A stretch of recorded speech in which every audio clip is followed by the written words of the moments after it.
मसला road accidents का हो रहा है। हर रोज आप देखेंगे तो अखबारों में रोड एक्सीडेंट्स के मामला आते हैं। कहीं एक्सीडेंट में 10 लोग मारे गए, कहीं 12 लोग मारे गए, कहीं 4 लोग मारे गए। यानी ये सब मरना और इस तरह की यानी चीजें होना, यानी ऐसा लगता है कि जैसे इसका कोई खास कोई असर नहीं है। इसके लिए जो यानी मेजर्स सरकारों को लेने चाहिए वो नहीं ले रही हैं। रोड्स का भी मामला ऐसा है, इंडस्ट्रीज का भी मामला ऐसा है, और इस तरह के बड़े बड़े जो प्रोग्राम होते हैं, स्टैम्पेड और इस तरह के जो वाकयात पेश आते हैं, इसमें हम देखते हैं कि हमारी गवर्नमेंट जिस तरह के इसके लिए जो यानी पेशकदमी करनी चाहिए, जिस तरह से इसके लिए उनको प्रिवेंटिव्स लेने चाहिए, जिस तरह के उनको इसका अच्छा बेहतर प्लानिंग करना चाहिए और इसके वाकयात को कैसे रोका जाए इस पर काम करना चाहिए, ये बहुत कम होता है। और इसके बाद ये होता है कि वाकयात हो जाते हैं, इसके बाद भी यानी इस पर बहुत खास तवज्जो नहीं दी जाती। ऐसा लगता है कि जैसे कोई संवेदना ही नहीं है, इस तरह के लोगों का मरना कोई बड़ी बात नहीं है, ऐसा समझा जाता है।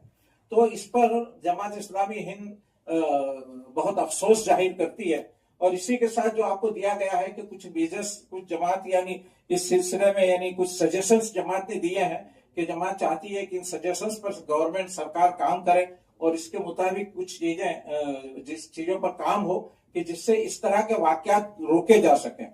ये पब्लिक सेफ्टी का मसला बहुत बड़ा है, ये छोटा मसला नहीं है।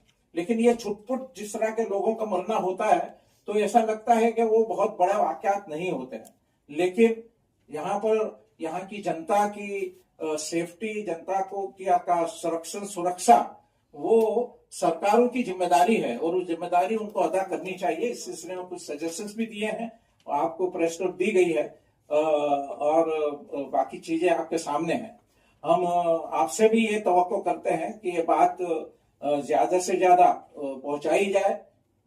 सरकार के बहरे कान हैं, वो बहरे कानों को खोला जाए और इस पर कुछ खास मेजर्स लिए जाए, तो हो सकता है कि आइंदा के लिए इस तरह के वाकयात को रोका जा सके। थैंक्स। कुछ सवालात अगर आपके हों तो वो पूछे जा सकते हैं और उसके बाद हम इंडिविजुअल बाइट्स की तरफ बढ़ेंगे। ठीक है, थैंक यू। सबको ठीक करने में तो फिर क्या सवाल करेंगे सवाल सर, जैसे there is a phrase which says something like कि justice delayed is justice denied, और जैसे आपका मुद्दा भी पब्लिक सेफ्टी के लिए सो आजकल हम देख रहे हैं कि कई सारे इंस्टेंस ऐसे हो रहे हैं कि पहले लोगों को जेल में डाल देते हैं यूएपीए के तहत, उसके बाद उन्हें 3